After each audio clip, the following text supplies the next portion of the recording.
And welcome to the Alouettes Flight Deck, podcast dedicated to Montreal Alouettes football, presented by our good friends over at Royal Retros, where you don't need a time machine in order to get some sweet, sweet throwback merch. Head over to royalretros.com, use the code FlightDeck at checkout, and you will save 10% off your entire order. I'm Tim Capper. You can find me on X and Blue Sky at Repact. That's REPPACT. Hi, everybody. Hi, Dr. Nick. No, it's Cliffy D. I am Cliffy D. You can also find me on X and on Blue Sky over at Cliffy D. I couldn't call you Dr. Cliffy D. Why not? Well, yeah, I suppose you couldn't. I mean, maybe you shouldn't. Maybe, yeah. I'm not a doctor, but I could play one on TV. There you go. Hey. If they let me. It's like, no, I didn't play a doctor, but I stayed at a Holiday Inn Express last night. Oh, yes. Yeah. What's harder to believe? You being a doctor or Neil Patrick Harris being a kid doctor? Me being a doctor, because he did that role perfect. NPH did a good job. Yeah. Such a great show back in the day. And you kids, if you didn't get a chance to watch Doogie Howser, MD, I'm sure it's on Netflix or Hulu or Disney Plus. And not the new one based in Hawaii. The actual. Yes. Don't ask. Okay. Don't ask. Yeah. Okay. Yeah. But yeah, kids, definitely go check it out. That was back in the day. That was good television right there. That's right. So, welcome to the Alouettes Flight Deck afternoon special. A very special Alouettes Flight Deck. It's a very special Alouettes episode. Alouettes Flight Deck episode. Yes. It is a bye week, and things go nutty on bye weeks. Kind of different type of show, but it's something that we've been working on. But we are still going to be going over, trying to still come up with a word to describe what happened last week versus the BC Lions. And I still am. ... I mean, the Owls basically come within, now what we've been confirmed is 0.2 of a second in winning this game. And then there's some things that led after it, led up to it and stuff like that, but we'll talk about it. But since, and by the way, check out Flight Deck Live if you didn't already.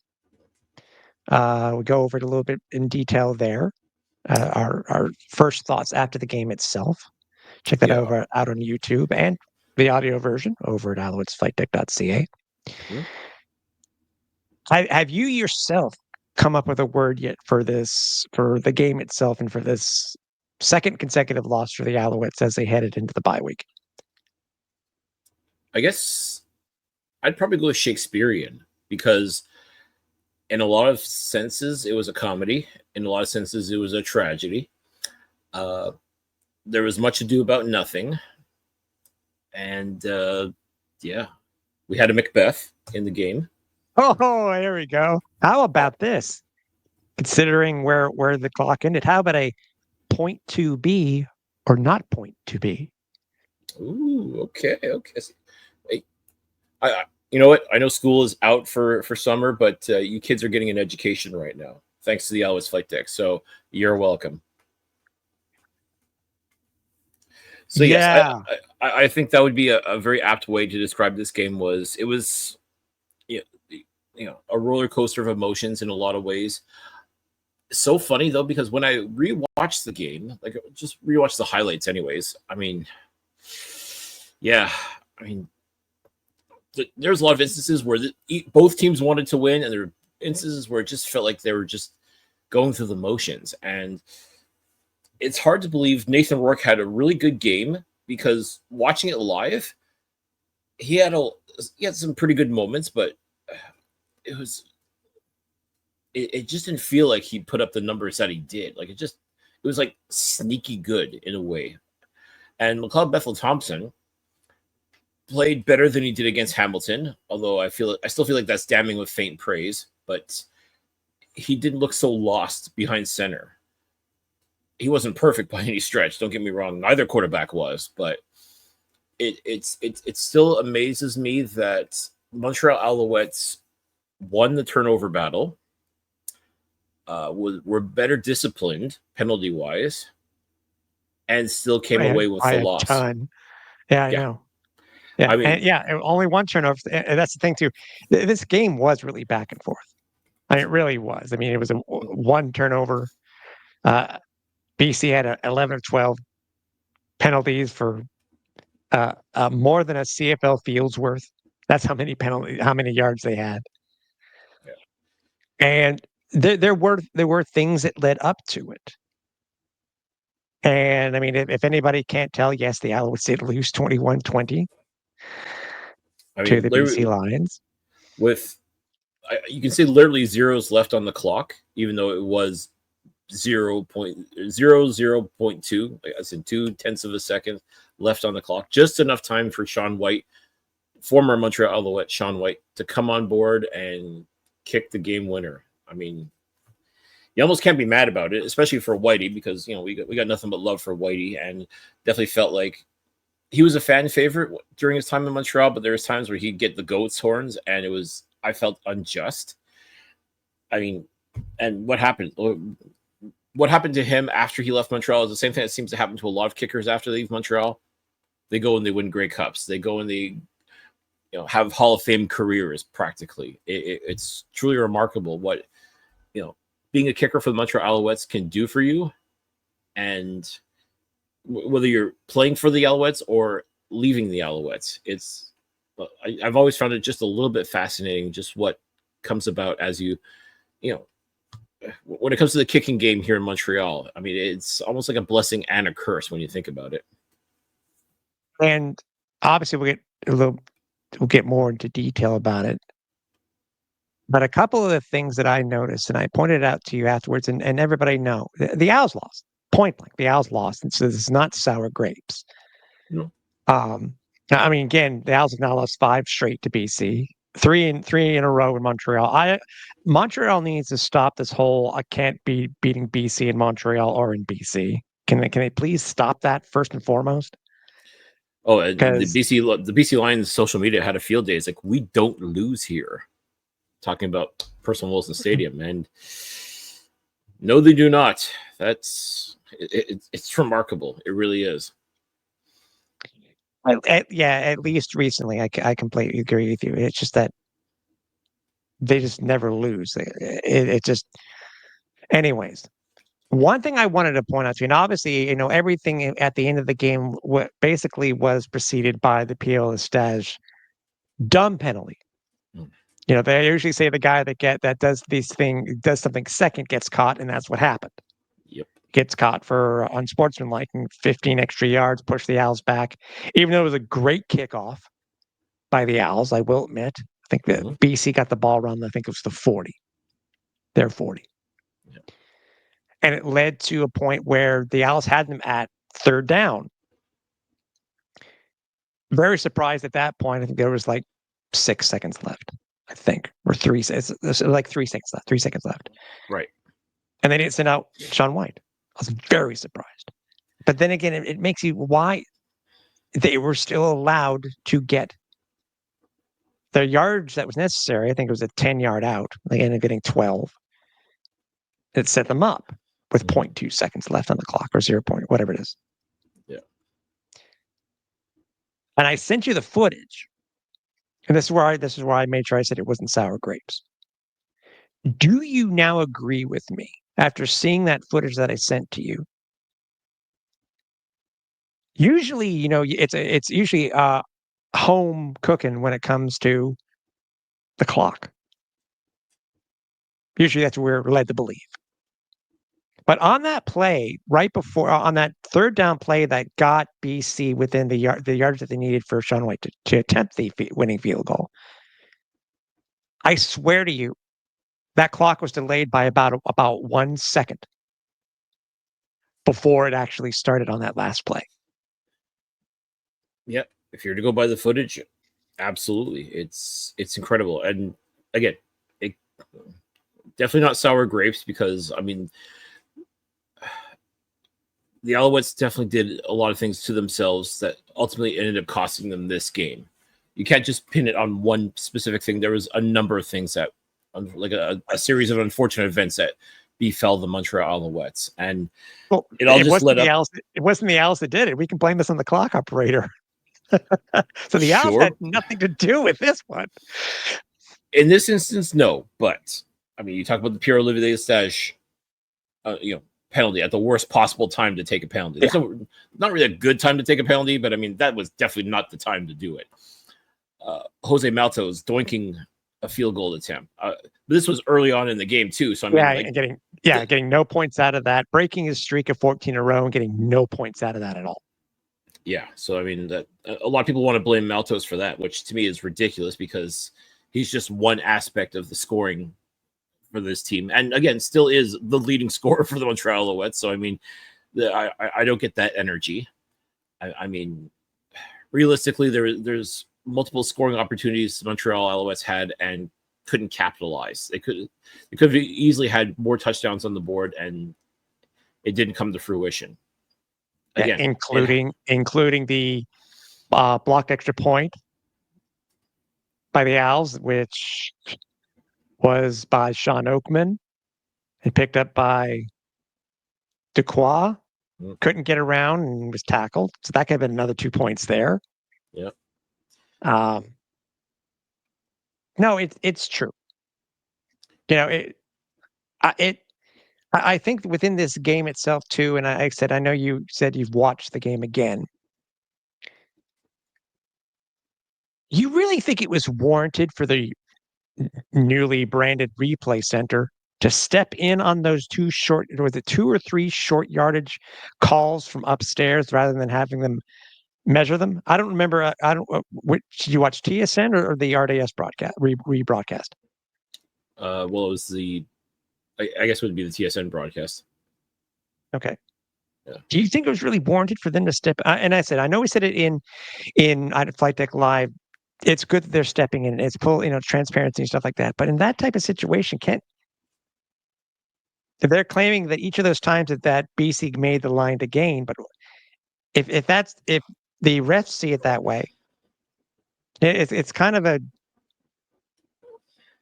a good if you do and a good if you don't type, bad if you don't type of thing, where they've been talking about doing challenges in Major League Baseball for strikes and stuff like that. Sometimes you do want to let the refs go based off of what's happening.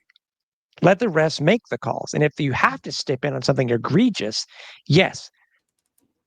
Were those calls really egregious? Because they were about to, I remember, I think it was in the fourth quarter, they were ready to do a measurement, and the replay called down and said, no, line to gain, go.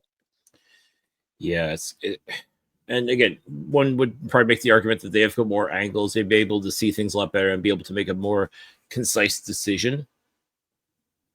But yeah, at some point, though, you have to let the referees do their job. And again, I think if it was a really egregious spot, as you alluded to, that's when you step in. I mean, that was my understanding of the replay center, was to correct the initial call. But I mean, if there wasn't a call made, like, again, if the referee or if they can truly determine where the ball should be spotted, whether it's enough for a first down or not, then you would call upon the replay center. But I thought they had control of the game. I thought they had good wherewithal of where the ball should be placed and whatnot. But and unfortunately, it comes across as it looks like it was in favor of the BC Lions, which you can't think of it like that. You can't think of it as trying to favor one team over another, because let's say when again in favor of the Montreal Alouettes, then it's going to be like, oh, you're helping the home team win kind of thing. Like, I mean, it's a tough narrative either way you go with it. Like, I mean, as you said, you're damned if you do, you're damned if you don't. But if nothing else, I guess by going to the replay center, as I said, they've got more angles and they've got more cameras that can see things. And aside from them, like being here on the broadcast, like with other leagues that have referee or replay reviews that are actually discussed in the open. You know, here in the CFL, you almost have to take their word for it. And the only thing they can say is like, well, trust us, we got this. And if that's what they say, that's what they say. You gotta live and die by it. But I mean, we've talked about wanting more transparency in the league. We want more transparency when it comes to these calls, and we are getting it. Just maybe not quite to the degree that we'd like, but it's a work in progress, like anything else. I just checked, by the way. BC has the right to say what they do. They've won 15 of the last 20 versus the Owls at home and on the road. That's I don't get it. Yeah. I mean, I'm sure a lot of people would say, well, they just wanted to help Nathan Rourke because he's Kid Canada and he's gonna, be the major superstar in this league. Canadian born, blah blah blah. But no, you start going down that road and it just leads to more ridiculousness. And I don't subscribe to that theory. At the end of the day, this Alouettes defense did not play their best game. As I said on Flightdeck Live, they're human, everybody. They've been looking otherworldly the first 3 games that they've played, but unfortunately the past 2 games they've kind of come down to earth a little bit, and it's hopefully an opportunity for them to learn from it and get better and prove that they truly are who they say they are. And I want to believe we're going to see more of the Alouettes defense that we saw in those first 3 games as opposed to the Alouettes defense we saw in the last 2 games. And this team still has a winning record. This team is still considered one of the better teams in this league. It's just right now, they unfortunately got dog walked by Hamilton. It happens. They literally needed. They fought tooth and nail with BC and just lost by the slimmest of all possible margins. I think this team is fine, really, but yeah, I can understand why a lot of Alouettes fans walked out of Percival Molson Stadium saying that should have been ours. That should have been our game, and they're not wrong. That is truly a game the Alouettes had every business winning and should have walked away with a win. But like I said, until there's zeros on the clock, you keep on playing, and that's exactly what the BC Lions did. So, full marks to them for doing that. Full marks to Sean White for, he's had some pretty clutch kicks in Montreal during his time as an Alouette. Why wouldn't he have it as a BC Lion as well? And funny, we talked about Jason Moss took the timeout just as he was lining up, trying to ice the kicker. It's funny. Sean White doesn't believe in that. He actually said that actually buys me time. What you're trying to do when you try to ice the kicker is to make them think about it, make them overthink about it. Maybe he actually prefers having that extra time to truly steady himself. Ironically, you should have just let him try to kick. He probably would have. He might have been more prone to making a mistake as opposed to having a chance to sit and think about it. It's weird how that works because icing the kicker, that works in college football when you got like a young kid trying to make a. Sean White's not a young kid. I mean, he's a little on the shorter side, but he's a grown man and he's a professional. He's been doing this for a long, long time, ladies and gentlemen. You're not going to rattle a Sean White so easily. And proof was in the pudding this past Saturday. I mean, again, full marks to him for doing so, coming through clutch for the BC Lions. All the Alouettes can do is just, go on their bye week, and hopefully they will have learned this lesson just like they learned the lesson against Hamilton 2 weeks ago. Hey, they got by with a little help from their clock friends. Which can that be challenged? I want to know. Can you challenge when a clock starts? Anyways. Yeah. Yeah. As you said, MBT, he was better. I mean, 15 to 23, 192 yards, 2 touchdowns, no interceptions. That's fine. Again, he was at least able to connect with receivers now. He finally realized he had some stud running backs, behind him that he could hand the rock off to. So yeah, I guess progress in that sense. But still holding onto the ball way too long, still looking a little bit like a deer caught in the headlights. I mean, like I would expect this from like ironically Nathan Rourke as opposed to McLeod Bethel Thompson, but here we are.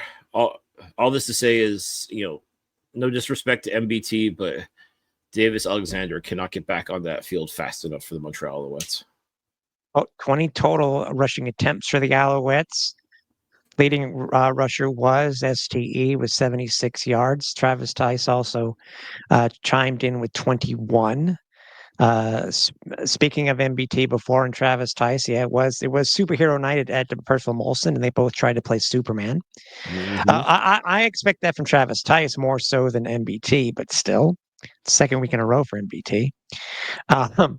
But the plus thing is too is that he, as we're seeing, and as I think it's finally came out, considering after that debacle from the week prior with having 10 total rushes attempted.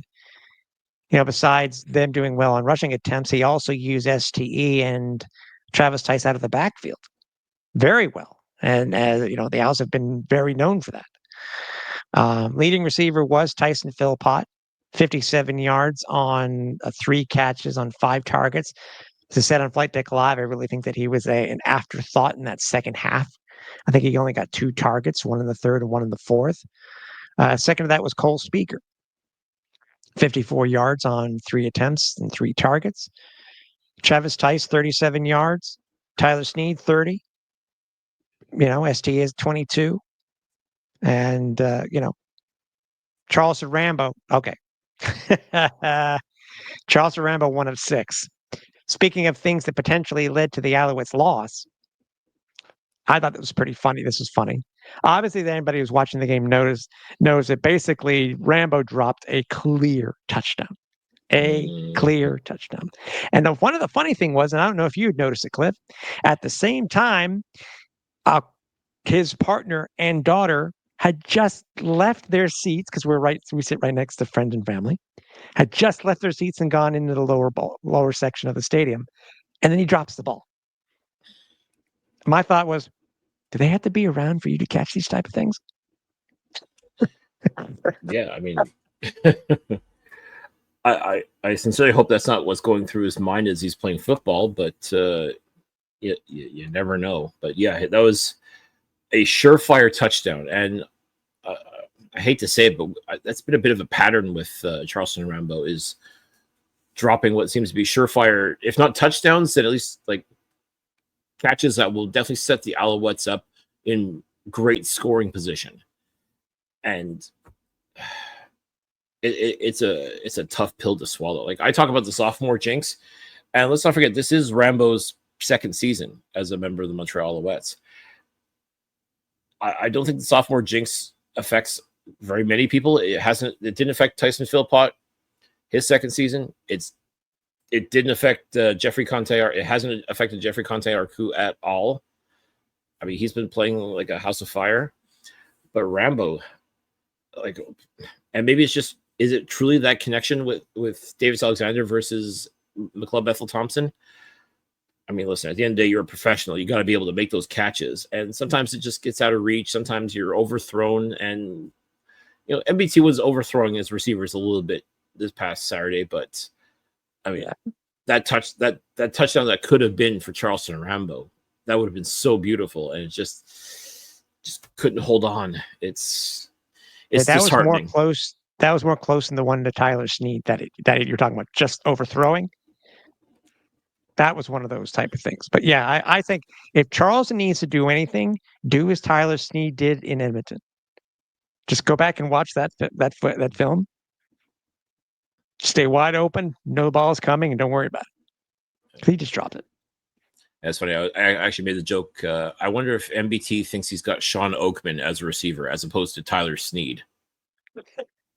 I mean, yeah. Like, just some of the balls that he was sailing over the receivers' heads. It's like, dude, do you think your receiver's like 8 feet tall with like a 60-inch wingspan? Are you kidding me? Like, I mean, especially for a quarterback who, again, isn't going to shatter records, but at the same time, like, we know he's a very serviceable quarterback, and for him to making these throws is just such a head scratcher. Like, you're just literally sailing the ball over your receivers' heads. And that's again, as I talked about, holding onto the ball way too long. But when you finally throw it and you throw it 10 feet in the air, like, I don't know. I just have a hard time with it. I really do. Defense, as you mentioned, consistent, but seems to be, slightly. I mean, we only had one sack. We did have an interception. I think if I'm not mistaken, it's the second week in a row for Cabin to have an interception. Yep. Najee Murray, just back Najee Murray, with 10 tackles. By the way, former Alouette Micah Awe for BC had 11. So it's just that it was a matter of getting to Nathan Rourke, and they could not. It seemed that, you look at the yardage totals, and even though these teams are basically, even when it came to time of possession, yardage really doesn't look, BC is ahead. But if you add all those yardage from, it was 146 yards for the BC Lions of penalties. Think about it. You know what I mean? The plus is that 2 and outs were down this week. Wasn't 6. I think it was 2 and outs. They started off well. They had a touchdown on their opening possession. So it's hopefully they're able to look at this week. Yes, they got a return team coming in. They got Toronto for the second time coming in at Percival Molson for the next game, a week from Thursday. And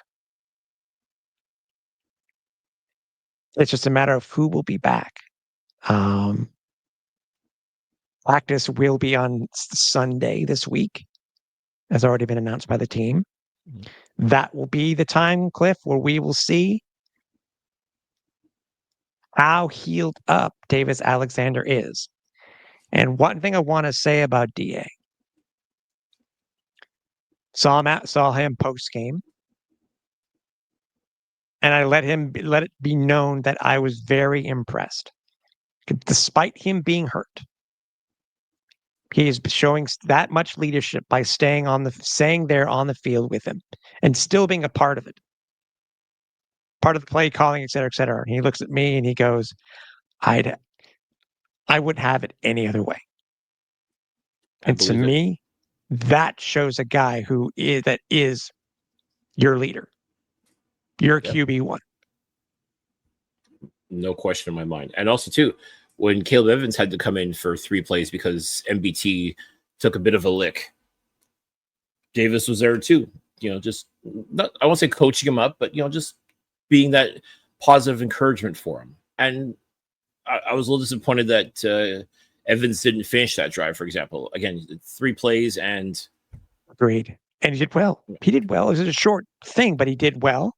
Had some rushing yards. Passing was fine. I agree with you.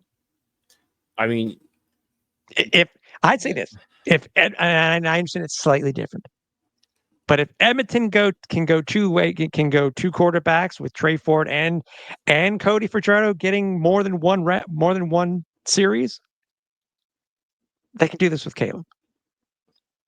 At least they could have this week.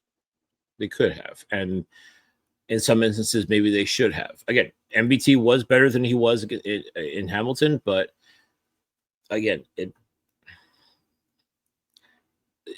was still lacking in a lot of ways. And again, I'm not blaming him for the loss. I mean, he did his part, but at the same time, more could have been done. And I would say this for every aspect of the football: offensively, defensively, special teams. I mean, everybody could have stepped up a little bit more. And the fact that they were able to go neck and neck with the Lions, and being a very tightly contested affair, I'm sure in a lot of ways they did do just that. But again, to see the way this game ended for the Montreal Alouettes, again, it's going to leave a bitter taste in a lot of people's mouths if it hasn't already. And you really can't blame them for feeling the way they feel. And, and there's not one thing to blame either. As I mentioned earlier, it was a series of unfortunate events that led to this loss. But all we can do at this point is just hope that the team has learned from it. During this bye week, I'm sure the coaches have been going over the film, wondering what the hell happened. Why did we not get this win? And when their charges come back, they'll be ready. They'll be able to coach them up better, get them better prepared, especially for Toronto, who again they're hurting right now. Very good possibility that Chad Kelly could be back in the lineup. And interesting enough, imagine his first game back since being injured in the Eastern Final is in the very same place where he was injured. Mm-hmm. Again, this Alouettes team has got to be ready for him if that's the case. And, well, truthfully, be ready for it, whether it's him or Nick Arbuckle or whomever is going to be behind center for the Argos. But, I mean, this Argos team, too, they've been going through it. They're jonesing for a win. They're going to be hungry and a little bit pissed off, kind of like what Hamilton was 2 weeks ago. So I hope the Montreal team that comes out next Thursday at Percival Moses Stadium, I hope they're just as angry and embarrassed even by what happened, by letting that victory slip away against BC. And they come out to play their best football. And it just renews that mandate, that focus of being the best team in the Eastern Division. Right. I agree. 100%. Midsummer Night's Dream turned into a Midsummer Night's Nightmare. It's a Midsummer Nightmare. Before we put this one to bed, there was something that happened at the end. There was a fight, skirmish, A melee. Donnybrook, melee. Call it what you will. The cool thing, though, and it's weird for me to say this, there were so many angles for what happened, from right before it happened to when it happened to during, and then after. You could make a small TV show, a small clip out of this by using all the different camera angles, because from the stands, all we saw was the fight, right? From TSN's point of view, we saw Coach Moss being interviewed right after the game, and then bolt, seeing what's happening, turn his head and bolt. Yeah. And we saw other angles of it too. From the TSN cameras. It was, I don't want to say we don't know the full story. The CFL did step in. A couple of our guys, did get fined. Specifically Isaac Demi Berglund and MJ Sherman. Mm-hmm.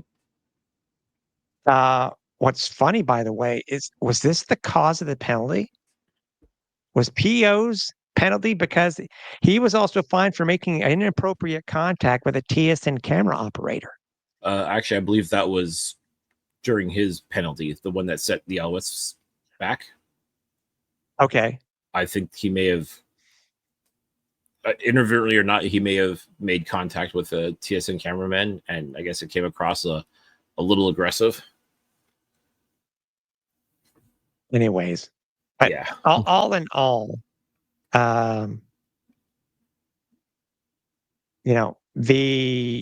with the fight itself, Kamoka Ture was suspended from BC was suspended for 1 game for committing a non-football act, inciting a post-game altercation. As I said, we spoke with Isaac after the game.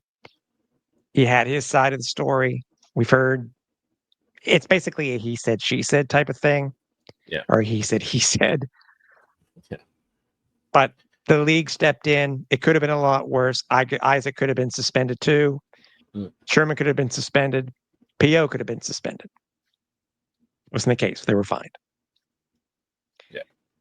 And as such, I mean, again, you participate in something like this. I mean, it's one thing to start it, it's another thing to continue it. And obviously, no matter what happens, you're going to face some sort of ramifications for it. And that's exactly what happened. Now, unfortunately, Isaac, Sherman, and PO are a little later in the pocketbook as a result, but it could have been a lot worse. It made me think of that little brouhaha during the 2023 Eastern semifinal with was it Chris Edwards and Jake Hardy? Mm-hmm. But there, the Hamilton player instigated it. I think he ended up being suspended, although he ended up taking his retirement, so he never served the suspension, but I digress. But then, thankfully, none of the Alouettes that were involved in that, they got fined, but they weren't suspended for the next game, which was thankful. So, kind of the same instance here. Like, basically, don't be starting stuff, and again, if you're on the other side of it, don't be continuing it. And again, I give Isaac full remarks for you're not going to pull this nonsense in my backyard kind of thing. And I think that's what it was at least as he explained it to us, which, you got to defend your turf. And, why this guy decided he wanted to go and try and get into the Alouettes locker room is beyond me, but okay. Only he can truly answer that question, but for Berglund and Sherman to get involved is unfortunate, and as a result, they get dinged. Again, a learning lesson for everybody, and yeah, definitely funny. Not funny, but just kind of funny how Jason Moss was being interviewed by Didier Ormejust on RDS, and RDS, you're right. And I just turned his head to see everything go down. It's like, bye. He just yeeted out of there. Basically, yeah, I know. Basically, speaking of suspended, news came out this week that Sean Lemon has been granted the opportunity to reapply to be allowed back into the CFL. Mm-hmm. It wasn't as we thought. It wasn't Ambrosi who allowed it. No, I thought that would be the funniest thing ever would be to reinstate Sean Lemon on his way out the door. Kind of like how the President of the United States gets to pardon people as he's leaving. Yeah. I thought that would have been hilarious, but current CFL Commissioner Stuart Johnston, I'm sure, had a hand in this. Thoughts on that? Well, he still has to. But what most nobody read it. He still has to do that 2-game suspension. Yes. So and he is technically a free agent as well. Like even though he retired as a Montreal Alouette, his contract had ran out. So he is a free agent. In theory, he could sign with any team that he wants or that wants him. I know a lot of people are hoping he'll come back to Montreal, and I would not be mad at that whatsoever, even though I do still feel this defensive line is top tier and just getting better every day. Yeah. But to have a Sean Lemon on board again, I mean, I wouldn't say no necessarily. I mean, we've had Sean on the show, and we know what a good guy he truly is.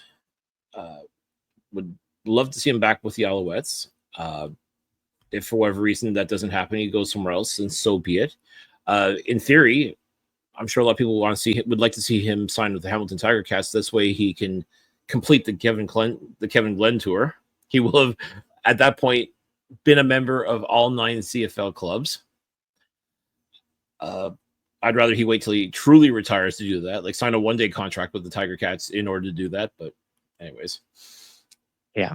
As far as should he be allowed back in the league because he bet on games that he was a member of or he was a participant of,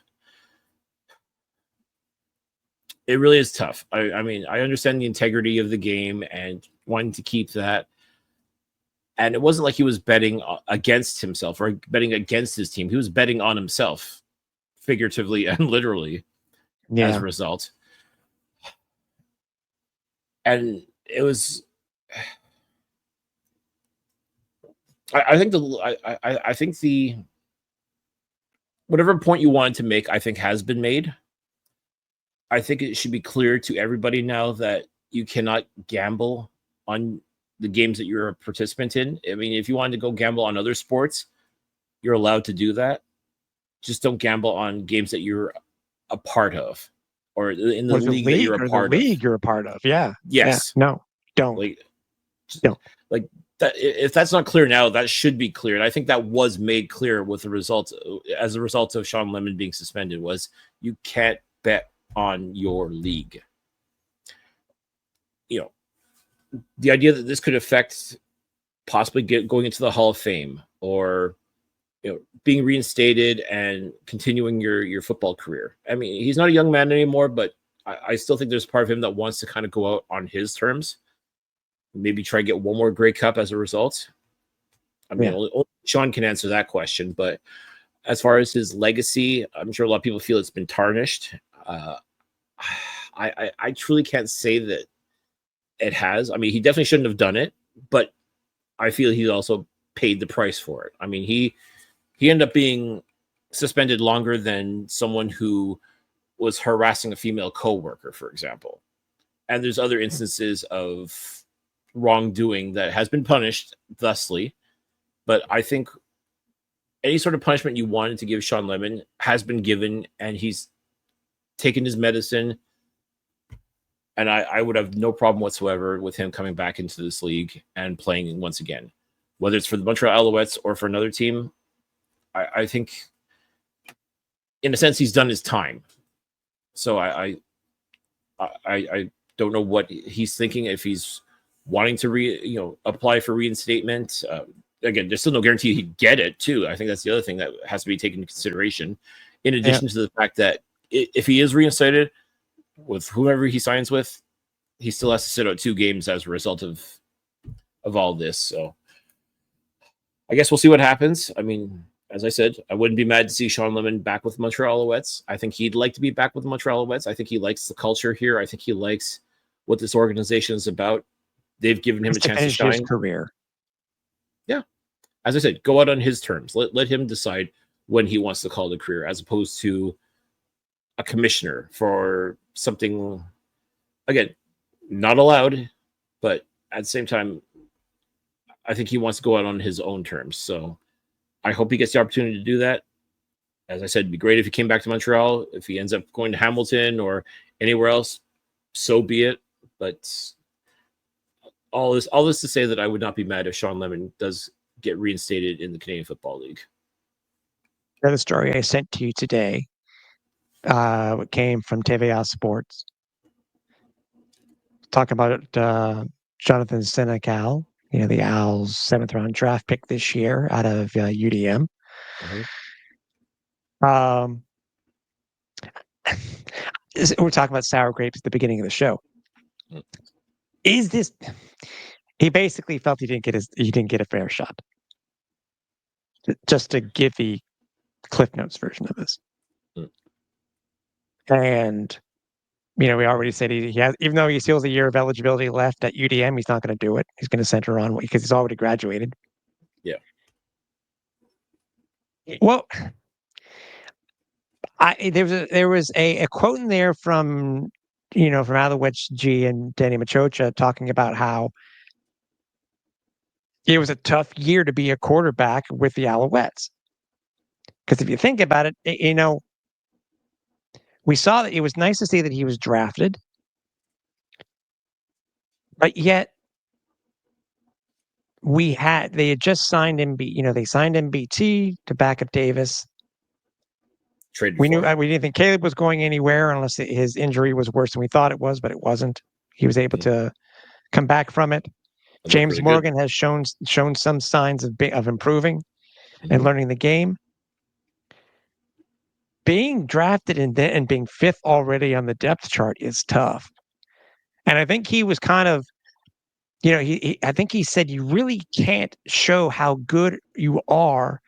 I think he was based off of 12 snaps, which is all that he got. I think that's what the story said. was 12 snaps. In preseason. I get that. Yeah, in preseason. I get that. But that's football.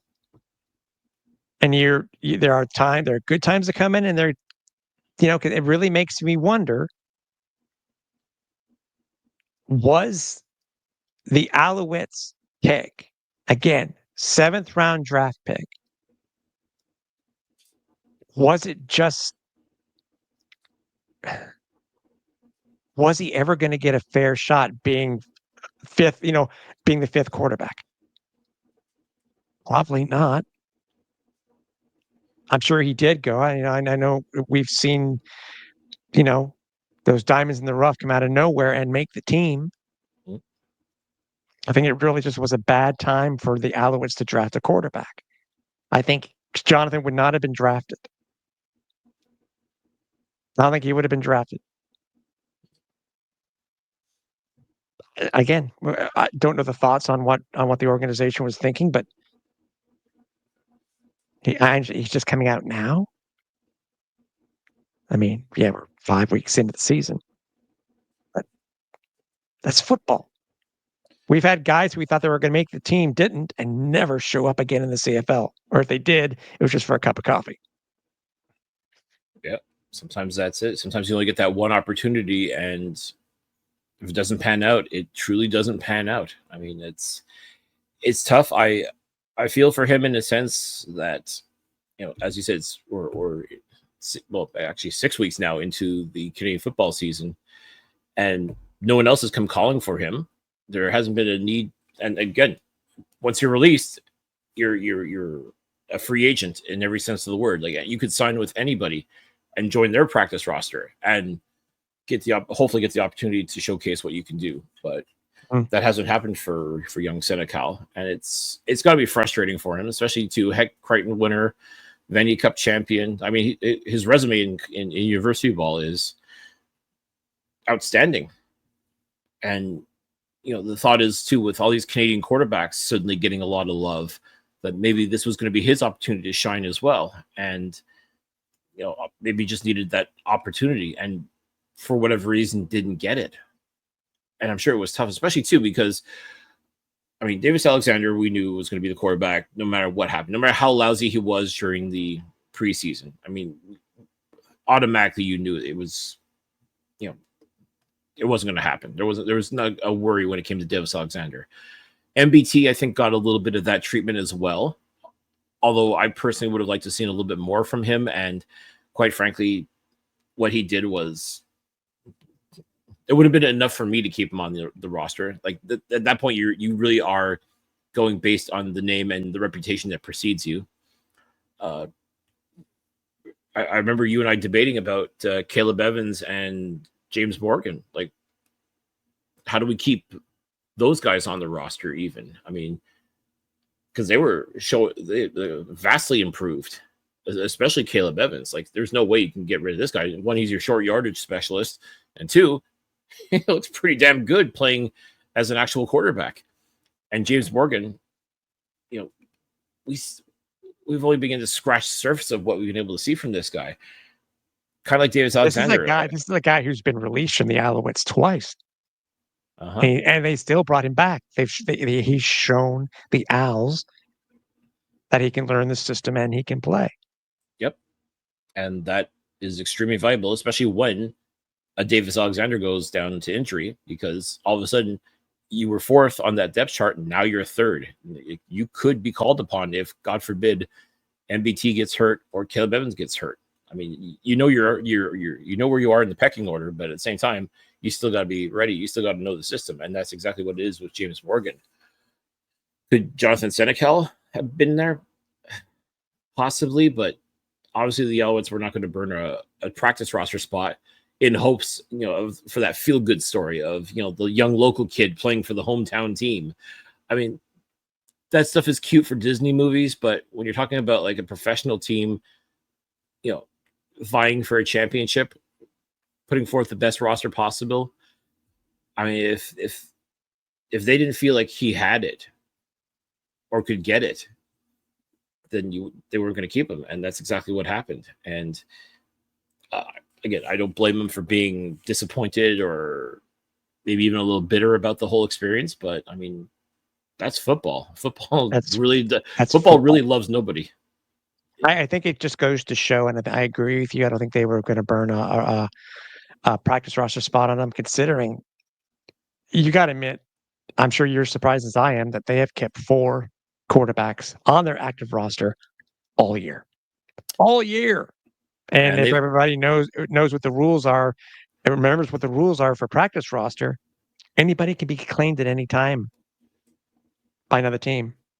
that's it. So I mean, again, they could have put Senecal on, and maybe somebody else could have claimed him. I mean, and at that point, you're like, well, why'd you bother taking him on in the first place if you knew that there's a possibility? But to date, everybody in the Canadian Football League has had a chance to go out and get him if they wanted him, and haven't. So, and it's not because quarterbacks haven't been dinged up or missing in action or anything like that. I mean, there have been ample opportunities for others to step up and shine, and some have, and some have not. So ultimately, it just comes down to some. It really does come down to opportunity sometimes. And as you said earlier, this may have just been the worst possible year for Jonathan Senecal to be drafted by the Montreal Alouettes, because just because you got the Canadian passport and because you want to be a quarterback, you know, I know everybody loves Canadian quarterback, but at the same time, you got to be able to produce. And clearly, it wasn't simply a matter of just getting 12 snaps in preseason. I mean, a lot of it has to do with the work that you're doing during training camp as well, when very few people, if any, are watching. And I think ultimately that's the reason why he's not a member of this organization. Yeah. Numbers. Yeah, it was the numbers, really. It was numbers, wrong time. And it doesn't make me really question the choice of using a draft pick, because the Alouettes have, in the CFL, you use many teams have used picks for a futures pick that never comes. So, oh yeah, it's not as big as a draft pick would be, I would say, in the NFL. But But anyways, we're listen, on social media. the Alouettes took a chance on Senecal. I mean, they could have not drafted him too, and invited him as a undrafted free agent. But they must have seen something in him. But all it does is just gets you in the door. That's what being drafted does. It just gets you in the door, and it's what you do with it at that point. And clearly, unfortunately for Senecal, just wasn't enough. We're on social media. Don't forget that you can find us almost anywhere. You can find the podcast on any of those podcast aggregates. You can also check out the entire archive over at www.alouettesflightdeck.ca. You can also find us over on X and Blue Sky. That's over at Alouettes FL Deck. Facebook over at Alouettes Flight Deck Pod, and Instagram and YouTube over at Alouettes Flight Deck. Speaking of it, YouTube. You can also find the full audio version there. You can find our broadcast version there of the podcast. And you can also find our post-game show, Flight Deck Live. That will be there after every game, no matter if the Alouettes are at home or on the road. And what's the best way to make sure that you know that when the show goes live? Well, first, make sure you're following us on all our socials. And make sure if you like the page, make sure you select the bell button to know when we go live. Because then you'll know when the next show is, when the next episode goes live. And it's the best for you. We're here to help you folks, but you got to help yourself a little bit too. So make sure you do smash that like button. Make sure you hit the notification bell. Make sure you are following along however you consume the Alouettes Flight Deck. Make sure you're along with us, because we want you here. We want you to check out every podcast. We want you to watch Flight Deck live, whether it's live in person or a little bit later on. But definitely get that notification. Make sure you know when the show goes live. Make sure you know when we upload stuff, so you do not want to miss out.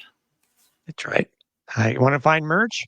We got asked about merch this week by one of the guys who sits near us over the stadium.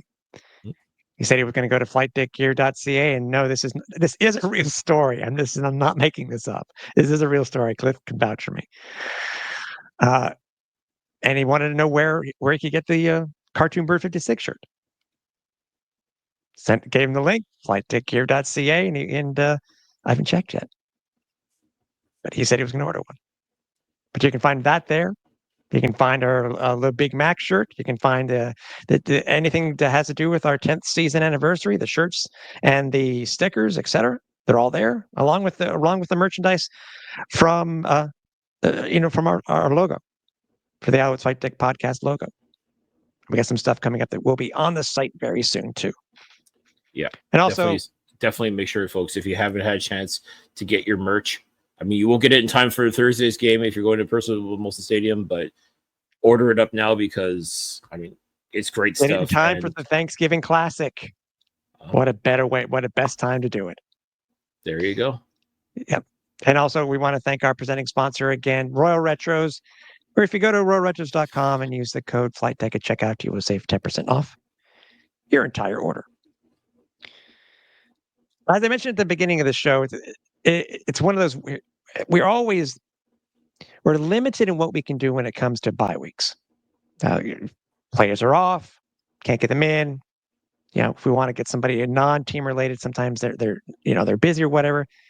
And we felt what better way to finish up the show this week, with it being our 10th season anniversary.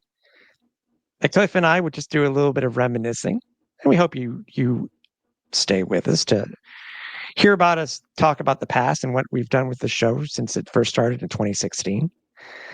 A little bit of our retrospective, being that this is again our 10th season anniversary. I'm going to throw it to you, buddy. Where do you want to start? I know you had a couple of things. I have my favorite interview that we have done. I can say that coming into this season that we have had 129 guests on this show. Thank you to them and to the Alouettes organization for allowing them to for helping us get them on the show whenever they were related to the team. Mm-hmm. And as you've seen, we've had some guys on this year already too. So that number keeps growing every year. Oh yeah. But when you look back at the 10 seasons, what do you reminisce about the most? What do you think about the most? I think the fact that we've been able to do it all in a lot of ways. I mean, when we started this podcast, this team was, how can I put this gently? They sucked. I was gonna say hot garbage, but okay, I'll go with that. Well, I don't want to steal Luke Wilson's thunder when it comes to labeling things as hot garbage, but is that what he's done? Okay. Well, that's how we described the Riders Argos game. It was hot garbage up until Mario Alford got that winning touchdown, kick return touchdown. Mm-hmm. But yeah, this Alouettes team was not good.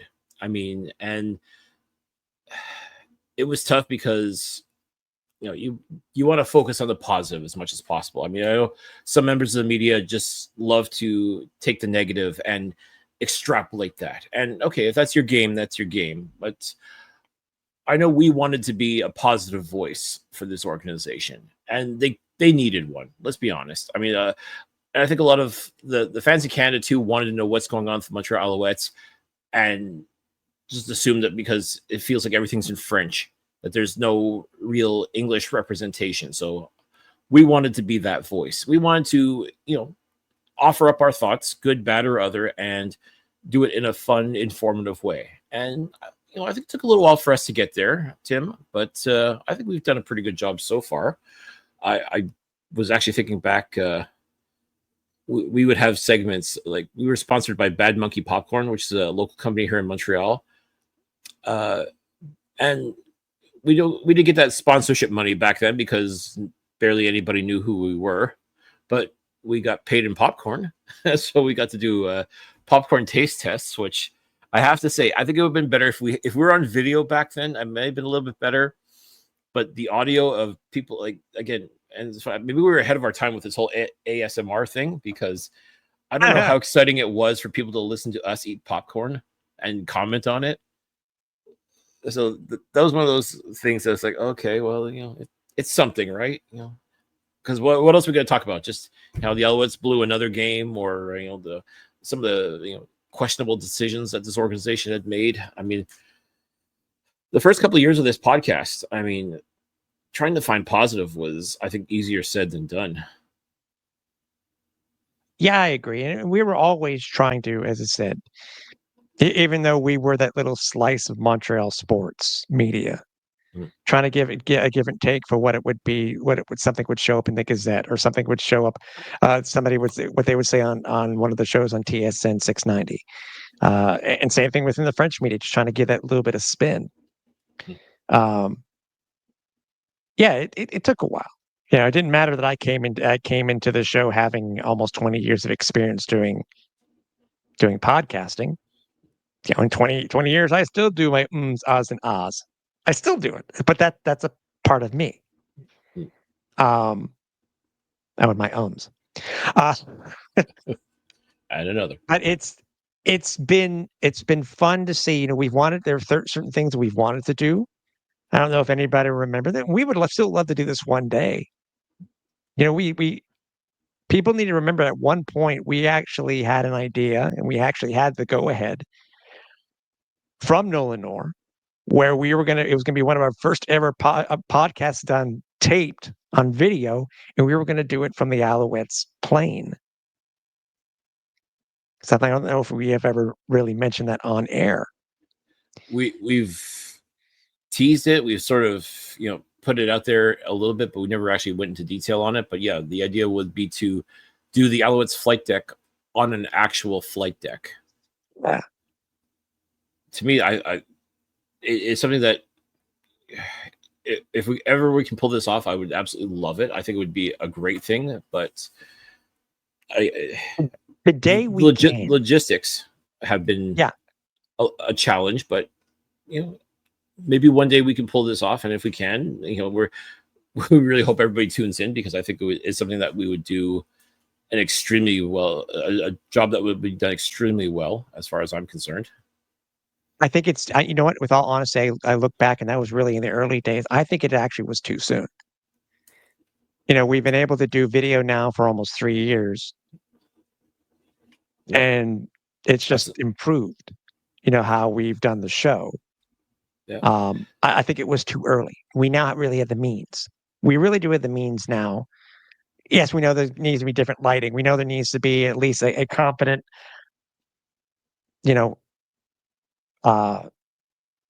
video, whether it be by phone or by camera or whatever, however it's going to be taped, because we really couldn't do that type of stuff. We could do it live, but it's better just to have it as best as possible. So if it wasn't for us doing our first ever show at training camp in Trois-Rivières, we wouldn't be here now. But mind you, that was 7 years, up the line. Yeah. No, I think, yeah. And I feel in a lot of ways too, with our interviews as well. We've been blessed to be able to talk with all sorts of people, not just people associated with Montreal Alouettes, or even with Canadian football, but I mean, just different walks of life. And I've always come away impressed with what people have to offer and what people can contribute, and getting their perspectives on things as well as it pertains to Montreal Alouettes football.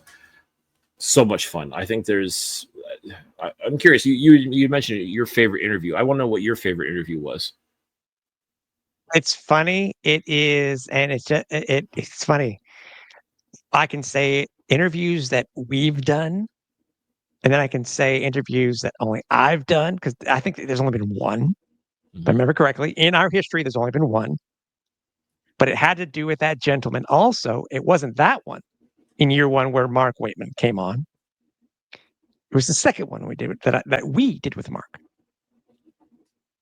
Was the U2 special for the 25th anniversary of the U2 game in Montreal, where Mark was at that time.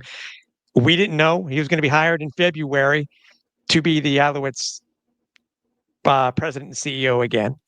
Yeah. To me, it's just a matter of me. I love history.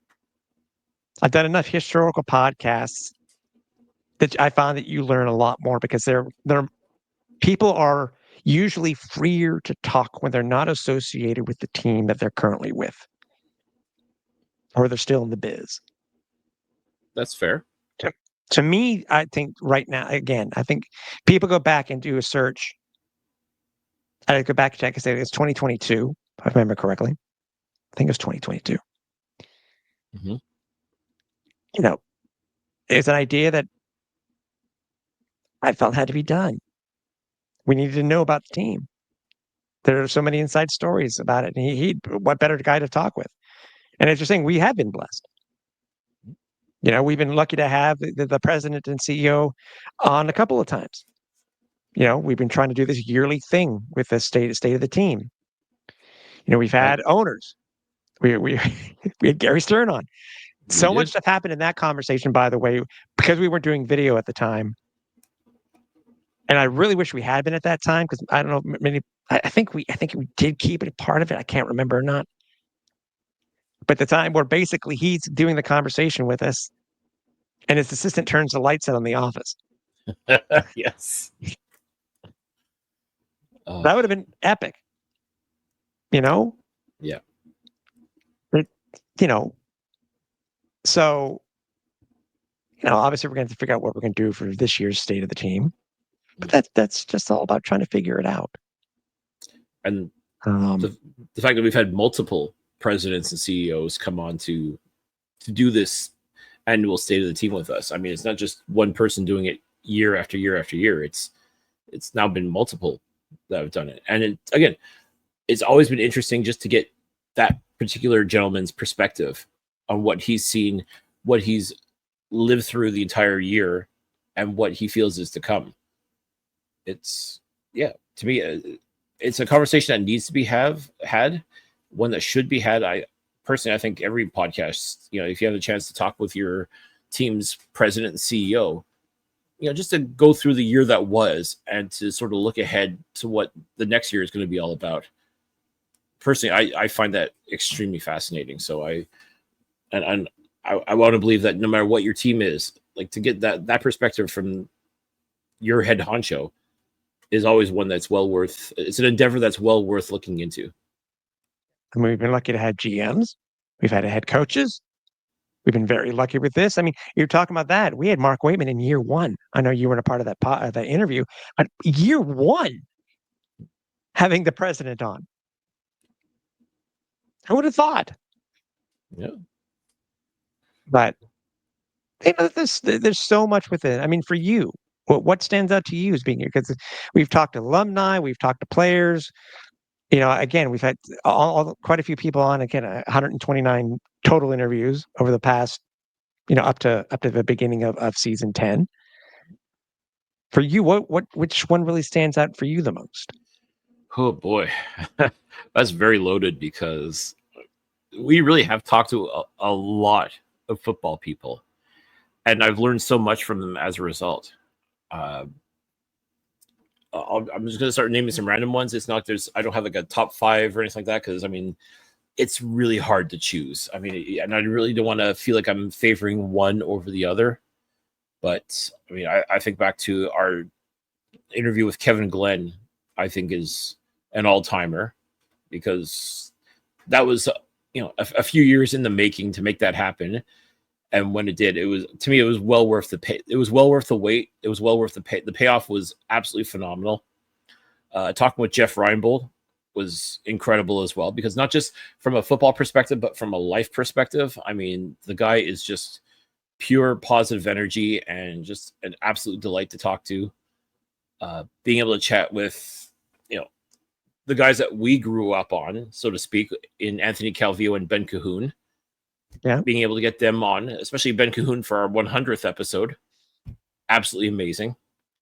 And that too, like just talking with the guys that have won Grey Cups for this organization, whether it was in 2009 or 2002, 2009, 2010, and even 2023, to be able to have the opportunity to hear from those guys and everything leading up to those moments has been such a blast. And I still feel in a lot of ways, yes, we've talked with, as you said, 129 people, but I feel like in a lot of ways we still are just scratching the surface. We are just getting started on this, and there are still so many more stories that need to be heard and told by so many people. And that's what I'm looking forward to more than anything else. And that's what I'm hoping to make happen with this podcast is to keep telling those stories and keep reminding everybody, hey, this Alouettes organization, you know, more often than not, they have been the class of this league, and that people need to recognize and understand and appreciate that. I mean, to go into the history of this organization, to me, warts and all. I mean, you got to talk about the good times, you got to talk about the bad times, you got to talk about everything. I mean, it all of those moments have led up to where we are today as an organization, as a part of the Canadian Football League, and just as part of Alouettes Nation. Even, I mean, like the fans have also lived through the good times, the bad times, and everything in between. And those stories too, I think, need to be shared as well. And folks, I mean, let us know too what you think. In whether it's in YouTube, leave us a comment what you think was the best story that we've had the opportunity to present, or who do you think we still need to have on to talk and share their perspective on things. I mean, I've said this from day one, from show one. We want this show to be for the fans and about the fans. We want to know. We always keep asking you, let us know what you think. What are we doing right? What are we doing wrong? What's going to make this the best podcast for you? And we want to do it. We want to make sure that we are giving you the best possible product out there. And I love it when people come up to us and now we're seeing that more and more. Like, people are coming up to us, they recognize us, they recognize our voices, they recognize the Flightdeck gear that we're wearing and everything like that, and they want to talk about the show. They tell us what they like and everything like that, and we appreciate it so much. I certainly appreciate so much that people come up and tell you, hey, I really like the show, man. I think you guys are doing a great job. I mean, that means a lot. And when so many people keep telling you this, I mean, it just makes you want to go harder. It makes you want to do more and be more. I mean, like, to me, that's so crucial. I think that's what helps make this podcast what it is when people tell you what they like and even what they don't like. I'm good with that too. Like, I want to make sure I'm putting out the best possible product. Not every episode is going to be a home run, and that's fine. But as long as I feel you and I are making the best effort to put out the best possible product, and people are listening and commenting and sharing and downloading, to me, that's what's going to make this podcast a must listen. And I hope that's what makes it a must listen for each and every one of you out there, because I love doing this. I know you love doing this, Tim, and we want to keep doing this. Like I said, I want to take this as far as we can go and then go a little bit further. If we can do that, I'd be thrilled. And I think in a lot of ways we have taken this podcast pretty far, but I know we still got a lot more ground to cover. There's still a lot more stories to be told. There's still a lot more laughs to be had. There's still a lot more games to be watched as well. So, I mean, I'm not going anywhere. I don't think you are, Tim. And I hope, ladies and gentlemen, if you're watching or listening, I hope you're not going anywhere either. I mean, we've had stories too. You're talking about, Ian Mofford, hearing about, Yes. a guy being, playing last year, playing 50 years ago for the Grey Cup champions. As Hearing a those type kid, of stories. Yeah. 19 years old, and a Grey Cup champion. I mean, Yeah. that's crazy. That's wild. But that 50 years ago, that was the norm. That was very much a possibility. That, talking to the voice of the Alouettes, Rick Moffat. That was before we started doing video, but that's back there.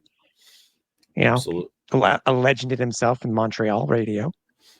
And talking with several voices in the Canadian Football League as well, because again, it's all important getting that perspective, and just how they perceive things in Alouettes land as well. Because people come up to ask what's going on with the Alouettes when it comes to this, that, and the other, and I love being able to respond to that. And I'm curious too, what's going on in Saskatchewan, what's going on in Calgary, what's going on in Hamilton. Like, there's, again, this is all part of the storytelling process. As far as the Alouettes part in it, we want to be a part of that as well, and we want that other perspective as well. I mean, that's what I love about podcasting and radio and all these great media outlets that are able to share those stories with the fans, with everybody else. It's to me so important for the whole storytelling process, is to be able to have every side of the story. People see Cliff and I, and We really do. 99% of the time, Cliff and I get along. But you should sometimes hear our conversations when it comes to scheduling the show. It doesn't get to fisticuffs. It just sometimes there is we don't align in who we think we should have for the show, but it works out. We've always compromised. I'm a lot more again, everybody knows this about when it comes to stats, uniforms, and the history. But I want to hear about the guys who are currently on the team. It's just a matter of deciding, is it the right time to have person X on the show, and if we can get person X on the show.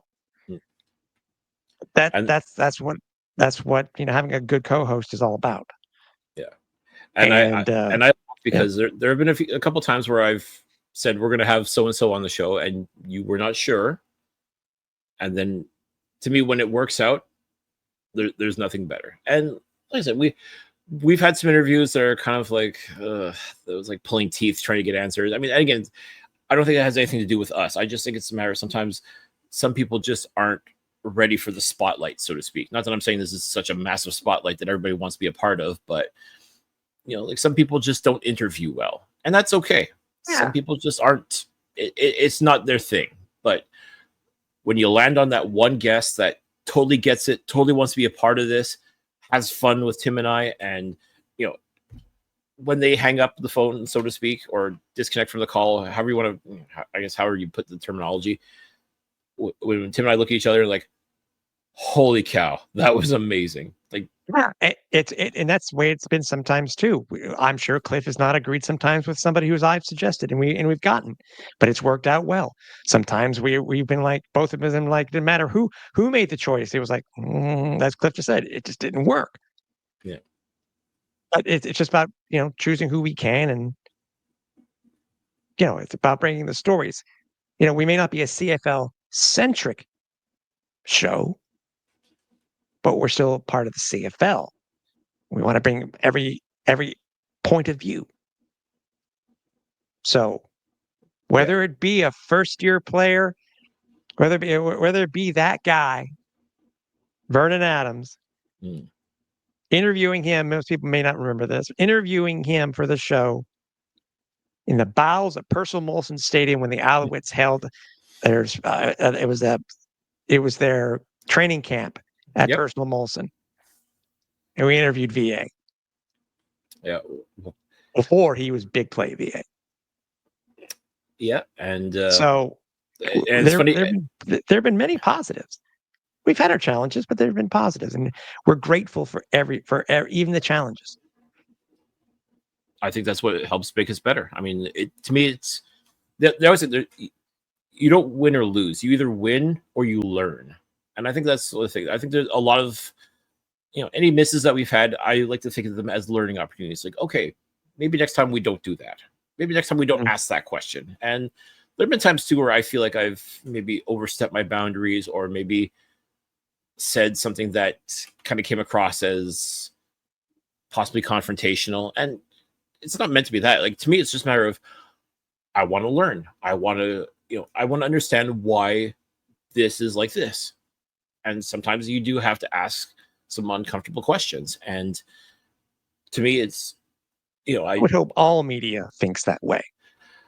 Sometimes there are good questions, sometimes there are bad questions.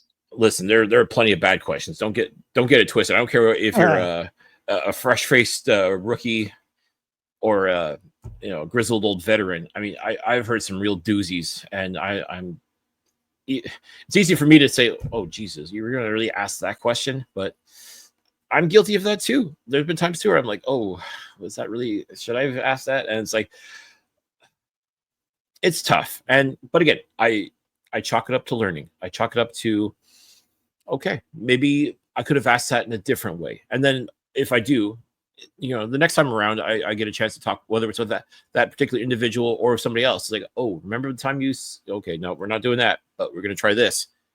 And sometimes it works. And once again, it's all part of the process. And I love that. I love having the opportunity to learn and grow and just be a better version of myself, and I think if I can bring that to this podcast and make a better product for each and every one of you that's listening or watching, to me, it's well worth it. To me, it's well worth going through those processes and those sometimes uncomfortable moments. But, you know, as far as I'm concerned, it's all about getting better. And I like to think we've come a long way in 10 seasons, Tim.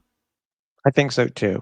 And I'm glad we're in the video now. Sometimes the best times are after we've stopped taping. Just talking with the players, finding out stuff that nobody will ever hear. Yeah. But that's a part of the process.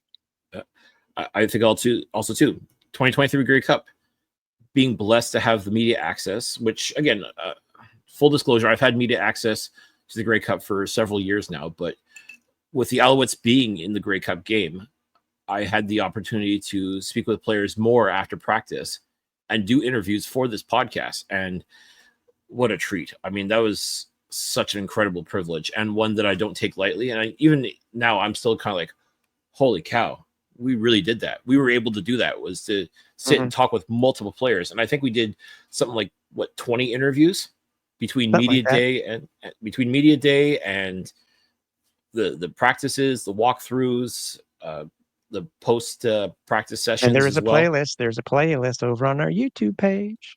Check it out, folks. I mean, it was not perfect by any stretch, but I mean, the opportunity to talk with so many of those players who did end up winning the Grey Cup in 2023, that is cool as hell as far as I'm concerned. And that is a privilege that I'm very happy and thankful for. I'm thankful to the league and to the Alouettes for allowing me that opportunity to help share that story, that particular story of the Grey Cup team that nobody believed in, that everybody thought was going to get destroyed by Winnipeg.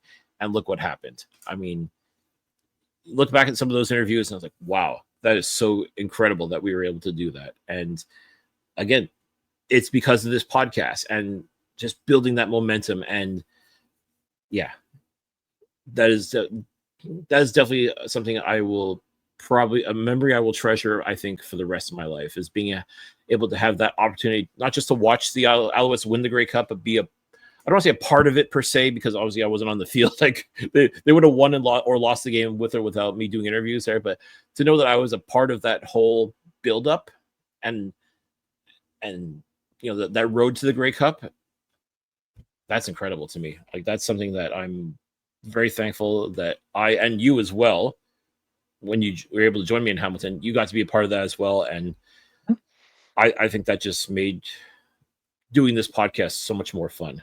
And obviously, to top it off, doing Flightdeck live from Tim Hortons Field at the time, Tim Hortons Field, being able to do Flightdeck live after the Grey Cup. Yeah. So, and again, go back to that first season when the Alouettes were not good, and the season after that when they were really not good. I mean, 3-15, not good. And the tough year of COVID. That was tough. That was a tough year. Fewest shows we've ever done in a season. I mean, we and it's funny, we still managed to get a couple of good interviews during that time because, the coaches said it's not like they were coaching; they had nothing else to do. So we were able to talk to a couple coaches, a couple players, a couple media folk. But yeah, that season unfortunately got cut short considerably. Like broadcast season, I mean, the CFL season didn't even happen, unfortunately. Yeah. But it was that was a tough year, but we managed to bounce back. I think everybody managed to bounce back from that, and I think if anything, I think that sort of steeled our resolve. Like, no, we lost the season of this. We're not gonna squander any opportunities. If there's somebody we need to talk to, we're gonna talk to them. If there's a game we need to talk about, we're gonna talk about it. We've got to do this.